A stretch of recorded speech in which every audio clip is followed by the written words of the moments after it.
Chemical City Double Reeds is a full-service double reed shop specializing in the sale of instruments, cane, accessories, and sheet music. Double Reed Dish listeners can enjoy free shipping with code DRDISH, all caps, no spaces. Visit them in Baton Rouge, Louisiana, or online at chemicalcityreeds.com. Ugly Duckling Oboes is dedicated to the development of young oboe players. They provide quality handmade oboe reeds, private lessons, and high-quality oboe sales, rentals, and consignments. The oboes that they rent are conservatory mechanism oboes that include the left-hand F key and low B-flat key. All are maintained by oboe-specific technicians. In-person lessons are available as well as virtual lessons for students who live outside the geographic area or have transportation or schedule challenges. They also offer online college audition coaching for high school juniors and seniors who plan to audition to be music majors. Visit uglyducklingoboes.com for more details on how you can set yourself up for success and sign up for their newsletter. Thank you for your support, Ugly Duckling Oboes. Hi, I'm Galit Kaunitz. And I'm Jackie Wilson, and you're listening to Double Reed Dish, a podcast for oboists, bassoonists, and the people who love them.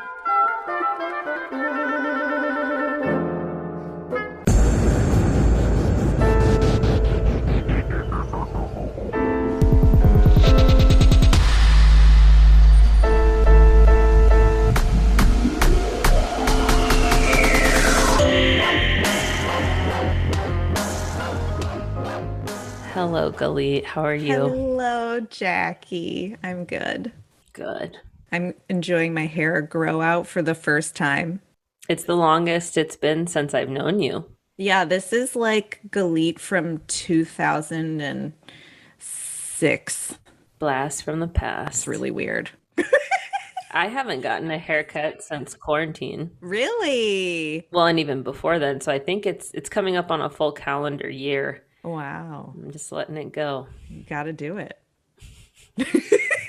I FaceTimed with my best friend and she's like, oh my God, it's like we're back in grad school. And I was like, no. That's hilarious.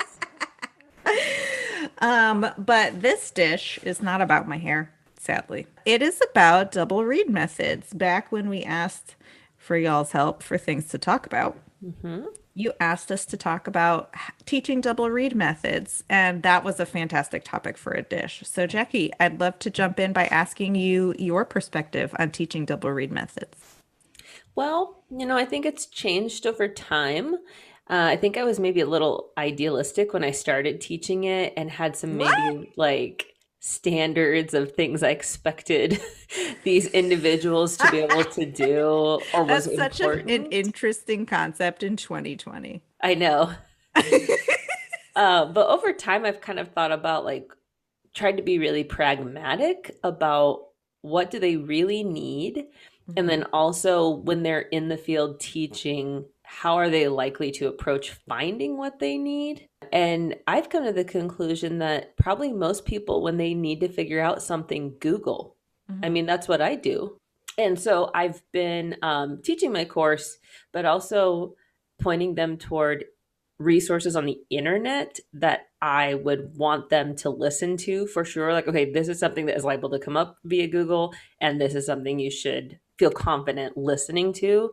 Mm-hmm. For me, the three really big ones are Kristen Wolf Jensen's Music in the Bassoon, which is essentially like an online method book, but it also has videos and the fingering charts. And it's just basically like going from opening the case to several years into playing, I think. Oh, that's fantastic. Yeah, and it's taught by Kristen, and of course she's fantastic, and there's demos and everything. I love that resource. I definitely point my students toward that. Erin Off's videos are so useful and engaging, and she talks a lot about stuff they'll need, like she has several videos on purchasing a bassoon for $5,000 or less, one on new, one on used. And it's like, oh man, that's a fantastic resource for when they're, going through that type of thing. Yeah. And then also, we all know the fingering charts in those the band methods they get. And it's just like, whoa, what is happening here? Like, have you ever met a bassoonist? Like, have you ever breathed in the same room as a bassoonist? Sorry. But Dave Wells on his website, and everything I'm talking about, I'll link to for sure. But Dave Wells on his website has a wealth of fantastic fingering charts. Mm. And he also divides them into like beginner or student, intermediate, and advanced. Mm. So you don't have to worry about handing your student a fingering chart that like goes up to a high F and No whatnot. Just microtonal fingerings and exactly. Just like, okay, what do they need? What should be in the back of their book is basically what the one I hand out Ooh, is. that's great. Yeah, it's really really good. So those are kind of the resources that I use to supplement. What type of stuff do you like to use in your classes? I really love your idea of using online resources. I haven't done that. I actually haven't taught double read methods in quite a long time, but one of the, well, I guess in terms of resources, I'm always a little nervous with online resources that they won't stick around forever. That's a good point. Yeah. So I actually, when I taught it, I used the same book that I would use for a beginning oboist, which is the Kenneth Geckler Book One.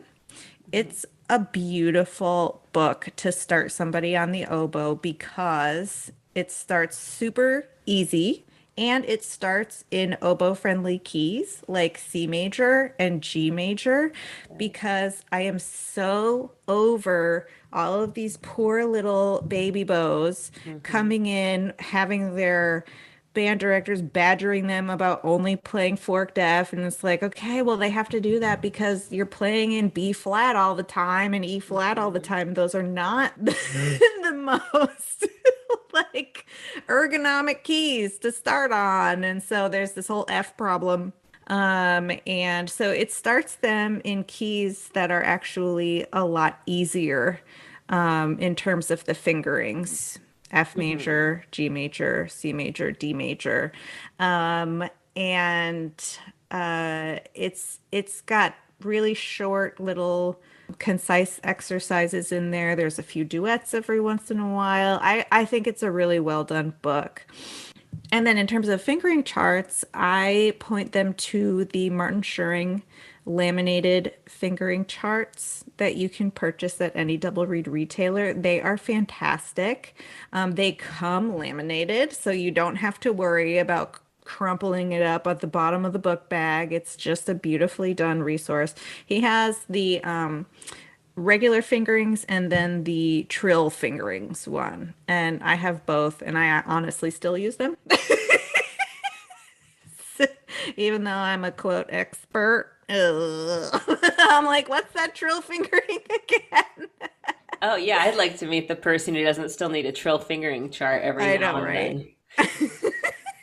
Well, and we should say, we probably should have said at the very beginning that, especially for our international listeners, that when we say double read tech, we're talking about like a Mm, college course hmm. that a music education major has to take people who don't actually play the oboe and bassoon to get a little bit of exposure to the Hmm. instruments. So these are beginners who will not go on to play. And it's always this wild ride. I think it's so funny. But I to your point about B flat and E flat, and they're not great keys on the bassoon either. Another thing I do is kind of make sure to approach it as a class for my future colleagues. Oh And so yeah. I don't say you a lot. I say your students Oh will. yeah. Hmm. Okay, so this is happening with Chloe, and this will happen with your students too. Yep. What's likely causing that is blah. Hmm. Or this is likely to be, an issue for your students, and always frame that. And so I'll literally tell them your double reads will start in B flat, and they might start off a little bit slower because, it's not the friendliest key, or it's Hmm. not as friendly for us as it is for everyone else. And Hmm. you just need to know that. It doesn't mean they're not working hard, and it doesn't mean they're bad at what they do. It just Hmm. means, they might need some supplemental materials and to, Hook them up with a teacher if possible. Like oh, yeah. if the financial burden on the double read players' families, I think, is pretty significant. So, there's also that economic element. So, if you're lucky enough to teach in a band program that has the money to bring in a teacher to work with them Mhm. every once in a while, if you have the budget to keep reeds, Mhm. just even store-bought reeds for them so that they don't constantly have to put in that kind of money all the time. That's really, really helpful. It just it requires a little bit more oversight. Yep. No, but you're right. And if we care, I mean, if we care as a field about, if we're okay to say, a lesson costs such and such and a read always costs such and such, then we're essentially saying we're okay if only one type of person plays the oboe or Exactly. the bassoon. And so talking Exactly. with future music educators about ways to mitigate cost or to strategize. Like one thing we do, you reminded me of, is we do a cost comparison between manufactured reeds and handmade reeds. It's actually not that much more expensive when you look at what they're charging for manufactured reeds sometimes. Hmm. You're right, though, you just have to be thoughtful enough to order them ahead of time. Hmm. And like series makes things more affordable. Buying things in Hmm. bulk can often make Hmm. things more affordable.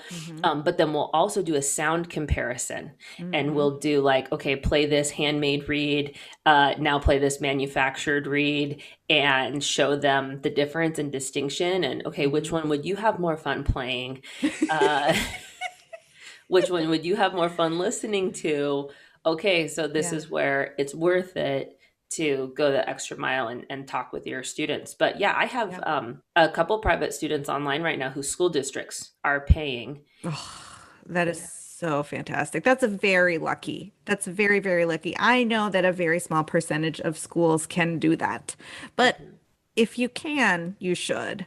The other thing to consider is pointing them to, at least on the oboe side, I'm sure it's similar on the bassoon, but what instruments are worth the money? Like purchasing. Purchasing, exactly. Hmm. If you have the budget to purchase one oboe, what kind of oboe should it be? And I always encourage school programs to purchase plastic oboes Hmm. with all the keys on them so Hmm. they don't have to, it's not worth it to have those open hole B flat beginner oboes where they have to squeeze their knees together to play B flat. Um, there are some fantastic instruments out Hmm. there. Hmm. Plastic. I mean, specifically Fox and Howarth have these incredible intermediate model instruments that are perfect, durable, long lasting, require so little maintenance. Hmm. And in terms of maintenance, you can't just put them in a locker over the summer and call it a day. They have to be maintained every year, the Right. double reeds. And talking to your students about Yeah. that. What to allow your dad to do, what not to allow your dad to do to the instrument. Exactly. And I almost Yeah. think in double retech, those conversations are more important than Hmm. can they play a high G or can Oh, they yeah. play the equivalent of the all state audition repertoire. It's like, what are they going to need to teach our future generations? And Hmm. also, I always try to tell them also the good parts because I feel like when you talk about all the like hurdles you have to cross with double reads. They're like, why would I do this? Exactly. I don't want to give the Yeah. impression of this is not worth it. I'm Hmm. not going to start double reed players for the hassle. I could just have That another is flute. definitely the danger. Right. And Yeah. so you also want to talk about the benefits and what they can add to an ensemble and all Hmm. that type of stuff. Hmm. So, It's all on you, future band directors. who are not listening.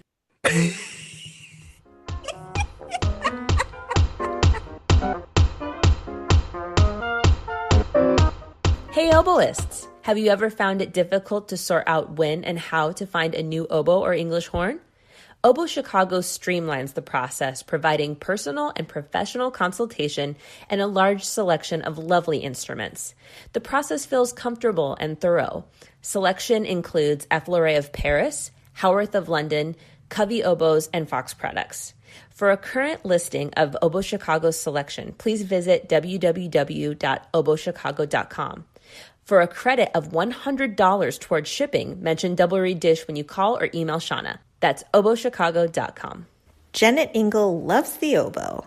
She has built her business on providing high-quality handmade reeds, education, and a sympathetic ear to oboists across the country. When you order from Janet Ingle Reeds, you get prompt communication, reeds or cane handcrafted to your specifications, and cheerful, friendly customer service. All orders are mailed within 1 week, sometimes much faster.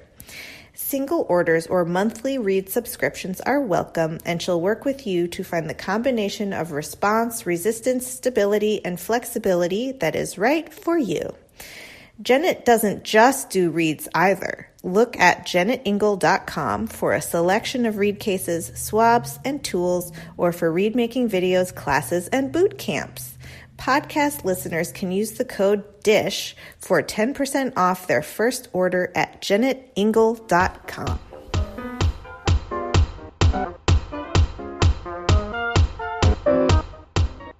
We are delighted to welcome to Double Reed Dish Jelena Dirks, Principal Oboe of the St. Louis Symphony Orchestra. Welcome to the podcast. Thank you so much for having me. We love to get to know our guests by hearing about how they started on their musical path. How did you start to play the oboe? Well, I come from a musical family. So my mom was an orchestral musician. My father as well, and even my grandmother. So it goes back several generations. And my parents really wanted a string quartet. So my mom was a violinist. My dad was a cellist. My brother also started, he's older than I am. He started on violin as well. And my parents said, give this girl a violin. We want a string quartet. And I never really liked it. I hated it, in fact. And my brother started taking piano lessons, and I wanted to play the piano so badly. I think partly just because I wanted to do anything that my brother was doing. But I begged to start piano lessons, and they let me start piano lessons. And actually, I still play piano to this day. But I was about 10 years old, and my mom was hosting a baby shower for an oboist in the San Diego area. My mom was in the San Diego Symphony. And she came to the baby shower, and I thought, oh my goodness, this woman is really cool. And she looked at me and she said, okay, now do this with your lips and do this with your lips. And then she said, you would make a perfect oboe player. And my 10-year-old self said, I would. And I'm not even sure I really knew what an oboe was at the time. I just begged my parents for weeks on end afterwards for an oboe. And they finally said, okay, you can have an oboe. And that was that. So they sort of got a quartet, but it was different instrumentation. They got the Mozart oboe quartet instead. They did. What was your impetus to want to pursue music as a career? You know, it had always just been such a part of my life. I don't remember a time when I thought anything other than I was headed for music. I think partly just because my grandmother had been in the San Diego Symphony. My dad was in the San Diego Symphony for about 2 years. My mom was in the San Diego Symphony, and it was like, that's what I'm supposed to do. I mean, there were other things that I was interested in, but it just seemed like that was the path. I don't know. I never really truly thought about it until much later in life. And I think my mom was a big inspiration as far as that goes. You know, she kept auditioning well into her 40s, and she won a job in the Chicago Symphony when she was 49. And so I was in college. Yeah. I was in college thinking, am I ever going to get an orchestra job? My oboe teacher at the time told me I would never get an orchestra job. And then all of a sudden, my mom won a job in the Chicago Symphony. And I was totally inspired by that.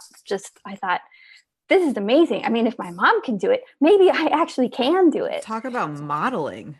I know, right? There was never an excuse after that to be like, I can't do this, because I had this amazing example of my mom doing it. Could you walk us through your training and educational journey? Sure. So like I said, I was a pianist for more of my life than I've been an oboist. So I started piano when I was maybe 4 or 5, and I just loved the piano. There was something, and I still do actually. There's a part of me that adores playing the piano, and that's been one of the fun things about the pandemic is that I've had time to really practice piano. I think the whole aspect of being able to have the harmony along with the melody is something that is very integral to who I am as a musician, and part of why I love playing the oboe in an orchestra so much, because that harmony is just so amazing. So I actually went to school. I went to St. Olaf College in Minnesota as a piano major, and I wanted to be a vocal coach. I love art songs, so I was very excited about singing. So there's another aspect of what I think is amazing about playing the oboe and a wind instrument is this very vocal aspect of the instrument. And I had this amazing piano teacher. I had a wonderful oboe teacher. And my oboe teacher in my freshman year, she said, Jelena, why don't you take the concerto competition for the chamber orchestra and just see what happens? And I said, okay. So I ended up winning the concerto competition and getting to play the first movement of the Marcello concerto with the chamber orchestra at St. Olaf. And after that, I said, well, I'm doing all this work on the oboe. Please, can I do a double major? And they said, oh, all right, fine, you can do a double major. So I ended up getting a double degree, a Bachelor of Performance in piano and in oboe. And that was just great for me. And then I had this great experience playing Brahms 1 my senior year at St. Olaf. And it was with Oboe. He came in, conducted the orchestra, and I loved working with him. And he was so encouraging to me. And that just changed my life. And I said, I want to be an oboe player. So I auditioned on oboe for a master's degree. And I got into the University of Michigan, and it wasn't a kind of a difficult experience actually, because my teacher was pretty ill at the time, and I had this fantastic piano teacher, and so I was still taking piano lessons. And my piano teacher at the time, this might sound familiar, said, "Hey, Jelena, why don't you try auditioning for the concerto competition on the piano?" Stop! Really? Really? And I said, okay. So I auditioned. I did not win, but I ended up having a pretty serious talk with him about adding a piano master's degree. And so I auditioned for the program and got in. So then I was doing a double master's degree, and I added a year on this time because I just felt like I needed the time to divide up everything and have a recital 1 year on one instrument and on another year on a different instrument. And so that gave me 3 years to just kind of do it all. And I was running from one thing on the oboe to, I'd practice oboe all afternoon after I'd go to my classes, and then I'd have dinner, and then I'd go down to the School of Music and I practiced piano until midnight, and I'd repeat that over and over again. It was really quite a journey. So after that, I met Alex Klein after my mom had won the audition in Chicago. And he said, okay, come up to Chicago, study with me, audition for Civic Orchestra. So I auditioned for Civic, I got in, and that was an amazing experience for me, getting into Civic. And then I actually won a 1-year spot a couple of years later in Chicago as just a fill-in on second oboe. And I think that's, for me, where the real training began. And I learned so much from that, and learned that I really do love playing in an orchestra. And that's kind of that's kind of how it goes. And then they had an opening for second oboe about 5 years later, and I didn't get the job. That was a devastating time for me. I was so wrapped up in being an oboe player and having my self-worth really defined by being good enough to play with the Chicago Symphony, even though I wasn't in the orchestra. And you know how they say it's not really until you lose something that you realize how much you love it. And once I wasn't playing with the orchestra anymore, I realized that playing in an orchestra was exactly what I wanted to do. And so I started taking auditions, and it took a long time. And I started kind of doing better and really studying about how to take auditions and learning how to take auditions. And then finally, I won St. Louis. I'm fascinated by what you said when you talked about not winning the Chicago Symphony job and feeling like you weren't good enough. The idea of not good enough, I think, is an interesting one. And I wonder if your outlook on good enough has changed over your development in taking auditions and being in an orchestra. Well, yes and no, I would say. I think always there's a little bit of that feeling that I'm not good enough, but I've learned to look at it like it's a positive thing, that there's a balance to be had between thinking you're great at everything and everything's going to always go well and you don't have to work at all, and with knowing that you think in your heart that you want to do better. So there's a growth involved, that you need always to be growing. And so you have to feed that desire to grow. And that is what is truly important. So you don't want to go overboard and say, I'm not worthy, and you don't want to go overboard the other way and say, I'm perfect. But there's a path in the middle that says, I want to grow and learn and be better and better and better. So you talked about how you learned how to audition and studied how to be successful at auditions. And I would be interested in hearing some of what you learned in that process and hearing about your path leading to the St. Louis Symphony. So a lot of it comes from my mom. I mean, I was very fortunate in that, I actually, to this day, so my mom actually switched from violin to viola when I was maybe 10 or 15 years old. She started playing viola and she won the job in Chicago on viola. And to this day, I will sit in the orchestra, and all of a sudden we'll get to some portion of some piece and I'll hear a viola excerpt. And I'll go, oh my gosh, that's what that is. So I really grew up listening to my mom prepare for auditions. So a lot of the wisdom that I gained really came from her, because I'd come home unsuccessful from an audition, and she'd say, okay, what can you learn from this? How did you prepare for this? And the biggest thing I learned was really the post audition. What can you learn? And instead of saying, oh gosh, I was unlucky, or I didn't play well, or whatever it was, she said, how can you improve for the next time? So that each audition experience was, again, we're back to this, an opportunity for growth. So beyond that, I mean, just really like preparation stuff. So, the fundamentals of intonation, tone quality, rhythm, technique, and really knowing how the orchestra excerpt fits into the orchestra. So she really said those are the fundamentals, and then from there, go play for people. She said practice the audition. So go play for people, record it, play with the recordings, and that was a big step for me. And then the final steps kind of came when I started learning to let go.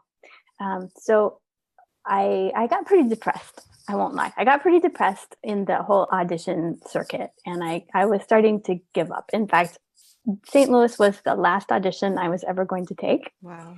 My husband and I decided that it was time to leave Chicago, and he's a wine guy, and he was really interested in going out west and working in a winery. And I said, oh, hey, that sounds great. I don't know what I'll do, but I'm ready to move on to something else, because I don't feel like I'm growing here. But before we go, let me just take this one more audition, because this is my dream job. And I just need to take this one audition. And lo and behold, I won that audition. But I think in part it was because I learned to let go and just say, it's going to be all right no matter what. My life wasn't hinging anymore on whether or not I was winning an orchestra job. And I just went in there and I enjoyed playing the oboe. I enjoyed playing in the hall and I enjoyed the space. And I think that really came through in the audition. And I remember it just being the most fun day playing the oboe, which is kind of funny to say about an audition, but it was really fun. I was loopy every time I went out on stage. I was like, this is so fun. Oh. I was going to ask about how the day went, but you basically covered it. Well, it was long, but it was, again, it was fun. I mean, I went out on stage, I don't know, maybe the first time was probably about 10 or 11 in the morning. And I just remember I played and I pretended that I was playing with other people. And it just got to be more and more fun. And that the longer it went on, the better I felt because I knew that they liked me. And by the end, it was just great. And so I've been a longtime admirer of Pete Bowman, who was my predecessor. I remember Grover Schultz, who was English horn player, when I first had contact with Chicago Symphony, and he brought me a CD of Peter Bowman playing Barber Symphony No. 1. And I remember hearing that for the first time and thinking that is the most beautiful oboe playing I've ever heard.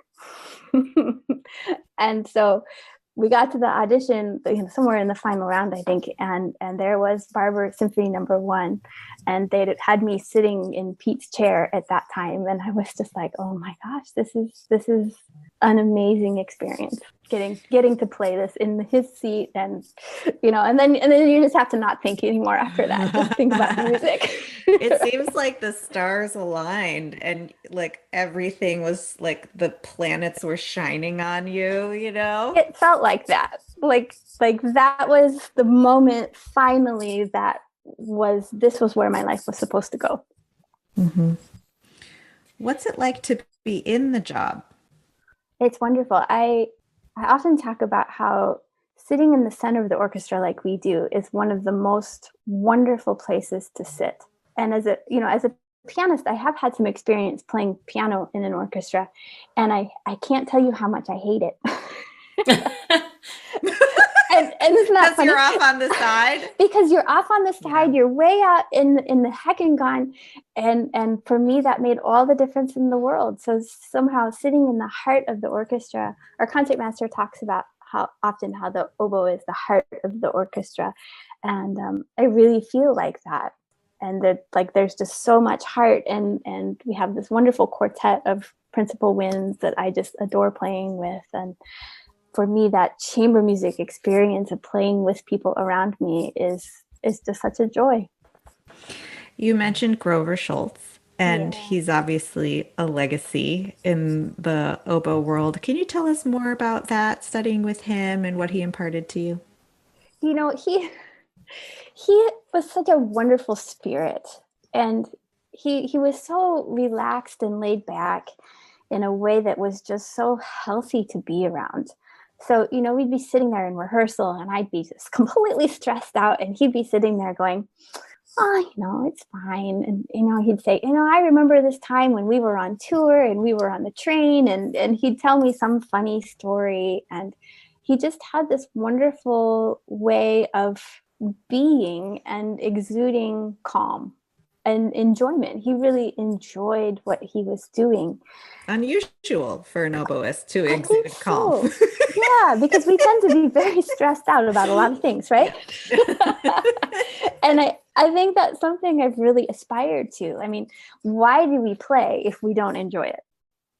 And so the best moments are when I can finally just calm down and enjoy what I'm doing. And again, we get back to that in the audition. I enjoyed that day very much. And I think that comes across to the audience as well. The other thing about Grover, he just had a way of making it work. And I remember that sort of blew my mind, that he just did what he needed to do to make it work. It didn't have to be the prescribed, this is how you play this. It was very much a flexible way of looking at it. like, can you do it this way? Can you do it this way? And just whatever made it work was all you needed to do. And somehow that blew my student mind. I love that, though. I love that, it's not the same for all situations and for all people. Exactly. Exactly. So he was a wonderful influence that way, very calming, joyful influence. You mentioned earlier that being a pianist informed your experience as an oboist, at least in terms of texture and experiencing harmony and how parts fit together. And I wonder, is there any other ways that being a pianist has informed or facilitated your growth as an oboist?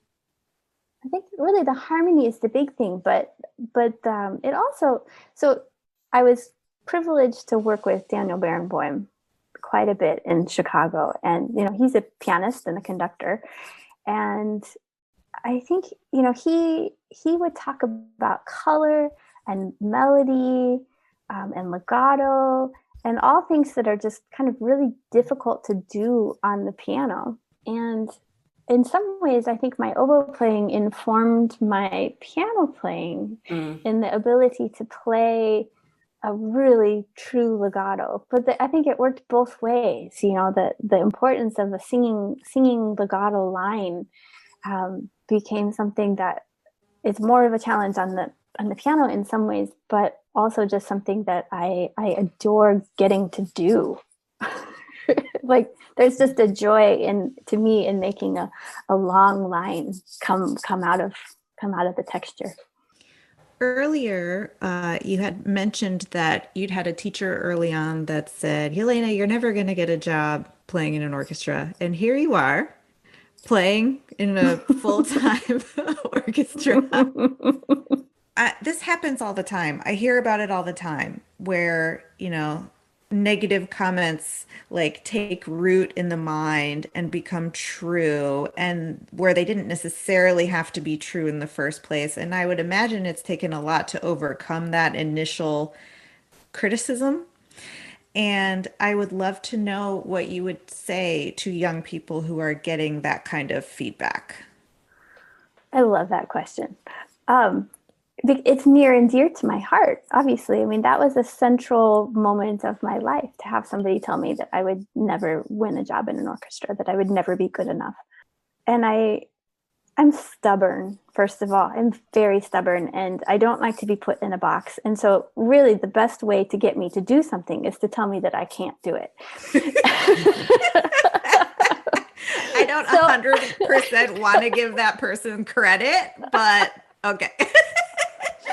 I don't think he said it just to make me get a job. I don't think he realized that about me.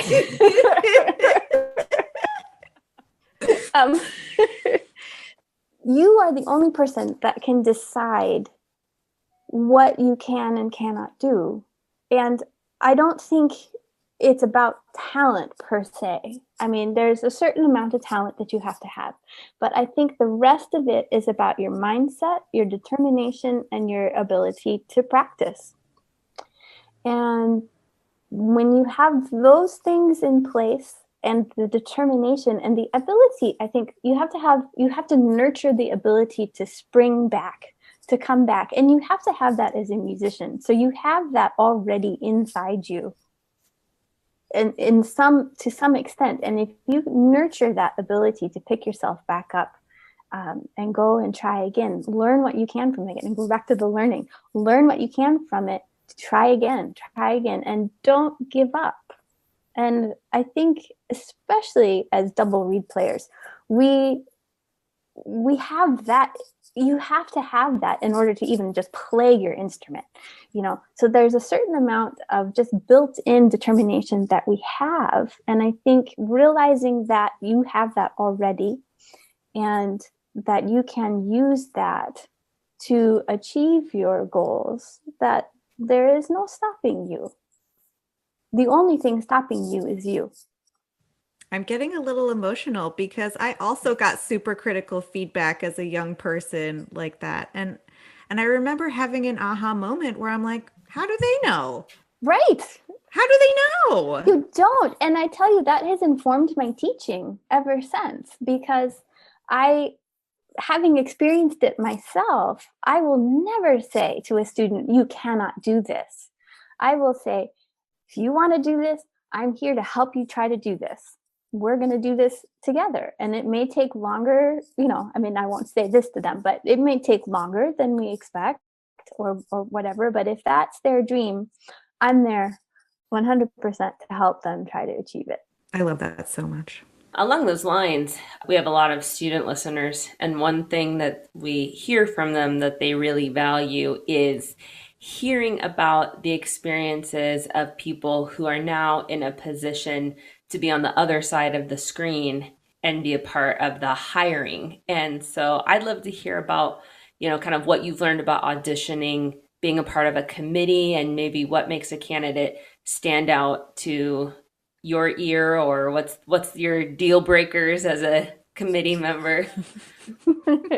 But you've hit right on something that has been absolutely fascinating to me since I got the job. So I've been here about 6 years, and I find auditions fascinating, and I wish that I had had the experience of sitting on an audition committee long before I ever won an audition. And it's just one of the weird quirks of how we get a job, that you don't get to sit on a committee until you've gotten the job. But let me tell you, it's eye-opening. So let's see, a couple things spring to mind. The first one is, I can't tell you, it's such an emotional experience sitting on a committee. We often in St. Louis on audition committees, and we just hired a second oboist, and so that was an extremely emotional audition, and we ate our feelings, is what we say. So they give snacks backstage. And every time we take a break, we go backstage and we'd say, "Oh, I have to eat my feelings," because as I'm listening to oboists play, all I want is for them to do well. So we're not sitting there on the other side of the screen going, "Ugh, I hate this. I don't want to be here." I'm sitting there going, I want this oboe player to do well. I want to hear them succeed. There's just this sense of wanting each candidate to be the one. We want you to be the one. So really, it's a very loving kind of feeling that's coming from the other side of the screen. We're not sitting there wishing you to play badly or something awful like that. We want you to do well. So that's like the number one thing that I took away from that I wish that I'd known, that the people on the other side of the screen simply want me to play great. And we want to facilitate how you play great. And then the other thing is, so there are auditionees that get, the rhythm and the intonation and the tone, and they know how the excerpts go, and there's kind of no heart at all involved, or they don't necessarily know how the excerpts go, but they've been taught that they're this tempo. And then there's the auditionees that come in and their intonation's not great and their rhythm isn't great, but they have all this heart. And then they're the people that kind of land somewhere in the middle, where their intonation and their rhythm is pretty good and their musicianship is pretty good. And those are the ones that tend to make it through. So if you can get to be the person that has the rhythm, the intonation, and the tone, and the musicianship within that time, within that framework, you're going to make it through to the next round. And it is just really interesting. Like, it is actually quite painful for me to vote no, especially for an oboist that I hear there's just this amazing, beautiful musical soul inside, and I still have to vote no because the rhythm on, well, like for instance, tambo, for example, some like the tempo between the first bar and the second bar is entirely different, two tempos, and I have to say no to that. But that's an easily fixable solution. There's that's just a metronome thing. So it's just been really interesting seeing how those two categories kind of find a place in the middle. And a lot of times I'm sort of thinking, well, these are okay, but I'm not thinking these are great. And every once in a while there's a player that comes along that has all of those things all together on that day. Again, the stars align. And those are the ones that are really in the eye of the committee pretty much the whole way through the audition. I love the idea that it's quantifiable. Yeah. you evaluate and you say the objective measurements are here, plus I hear great musical ideas. Big check, no discussion. Yes, yes, yes, yes, yes, yes, yes. And it makes it seem so much more achievable. It is achievable. And I think that's part of the interesting thing sitting on the other side. I mean, you've achieved it, right? Because you're sitting on the other side, and so you know. In fact, the first audition I ever sat on was for a 1 year, maybe not the first one, but one of the first ones. It was for a 1 year oboe position in the orchestra, and I came home that day, and I got my oboe out, and I played through the list because I thought that maybe I had put together an absolutely impossible list because I wasn't quite sure that I had asked for something that somehow sitting through there through the day, I doubted what I was asking for Mm-hmm. because somehow nobody managed to check all the boxes that day, and that was just really hard. And I tend to think it was, a lot of times I'll think it's my fault. And I wanted to know, am I asking for something that's unreasonable or not? And it turns out the answer was no, but it was just a really hard day for the oboists that came. In an ideal world, if you got to choose the repertoire that goes on your absolute dream concert, what would you program? Mm. Well, we've already talked about Barber Symphony 1, Oh which yeah, definitely. I love. We Mhm. played it maybe 2 years ago with Flatkin conducting, and that was just a joy to get to play that solo. Rosencavalier. Oh my gosh, the Rosencavalier suite. I love that piece. That's just right up there for me. But I actually, there are times when I really enjoy something that's not the gigantic oboe solo. Our principal bassoonist, Andrew Cuneo, one of the first weeks I was on the job, he said, your job is really just to play the big oboe solo every week.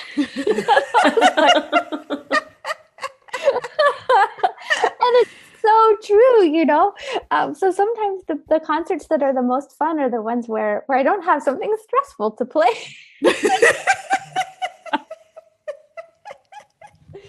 But okay, so the cop out answer is really, for me, oftentimes it's kind of whatever favorite piece I've played last.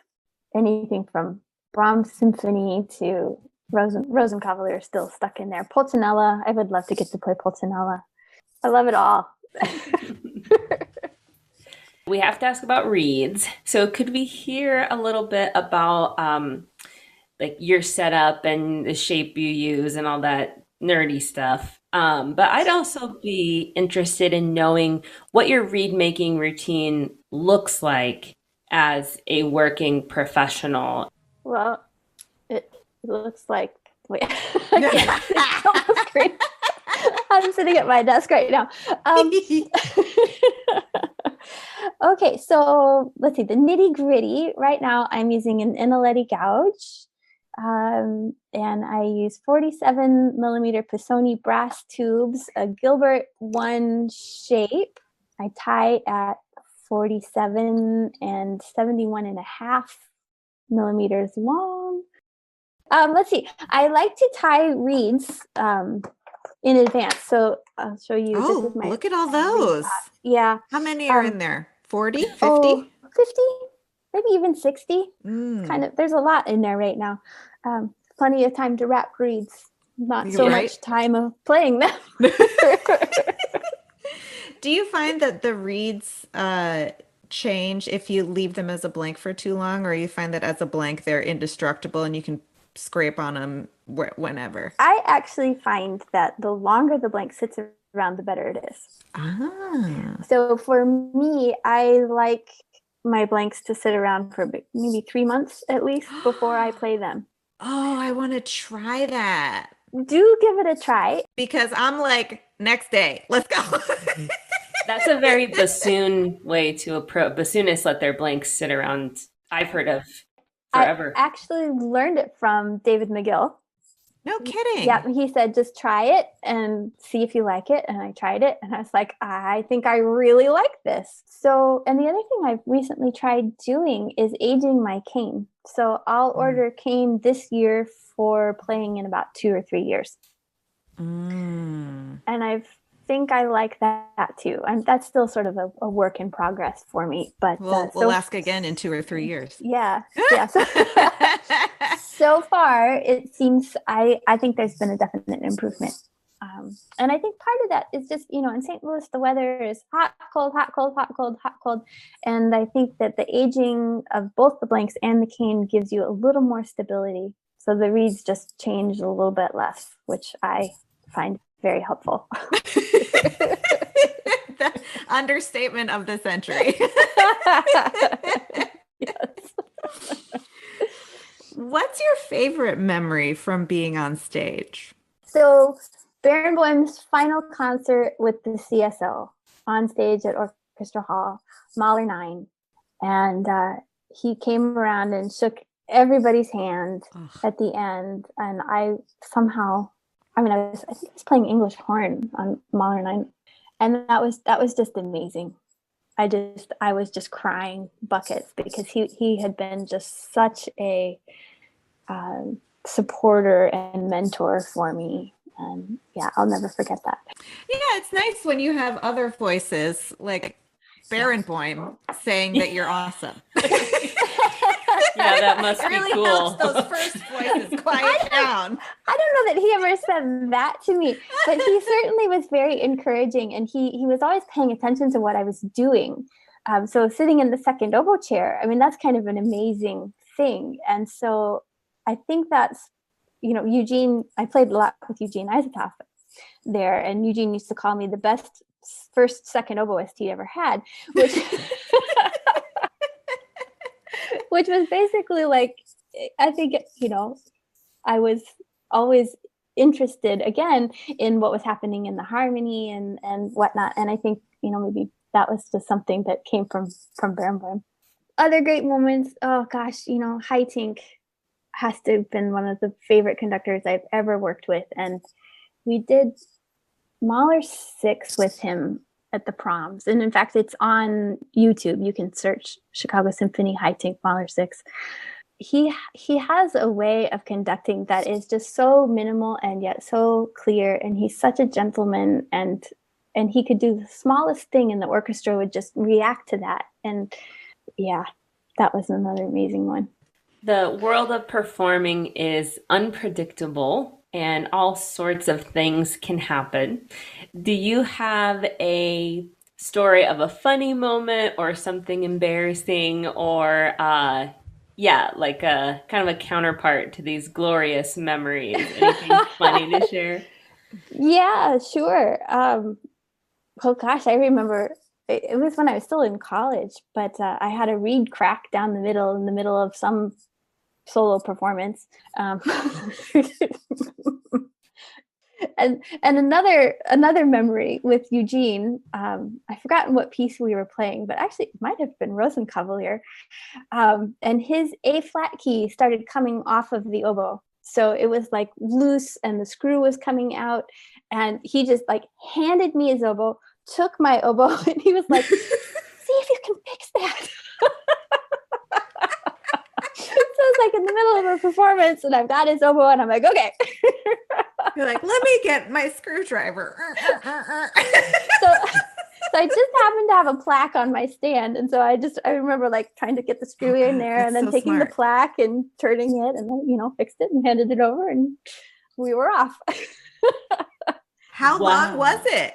How many minutes? Are we talking minutes? Seconds? No. It was the whole thing maybe took a minute. It was pretty fast. Yeah. But it felt like 5 minutes. Oh, I bet it felt like 5 days.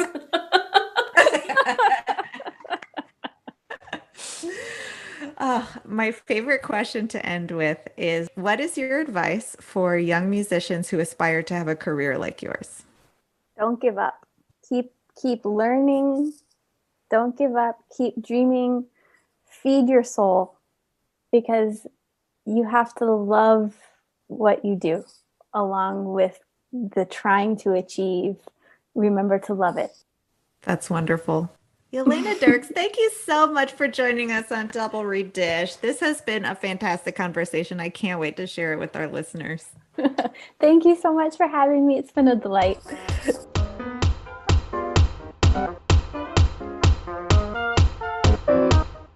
Thank you much for joining us for this episode. We hope you enjoyed that awesome interview with Jelena Dirks. Don't forget to follow us on social media and subscribe on iTunes, where we'd love if you leave us a rating and review. Otherwise, you can find us anywhere you get your podcasts. Galit, who do we have coming up on the next episode? We had a wonderful conversation with Gabriel Beavers, Associate Professor of Bassoon at the University of Miami Frost School of Music. Jackie, we got to end this nerd parade. Go make reads.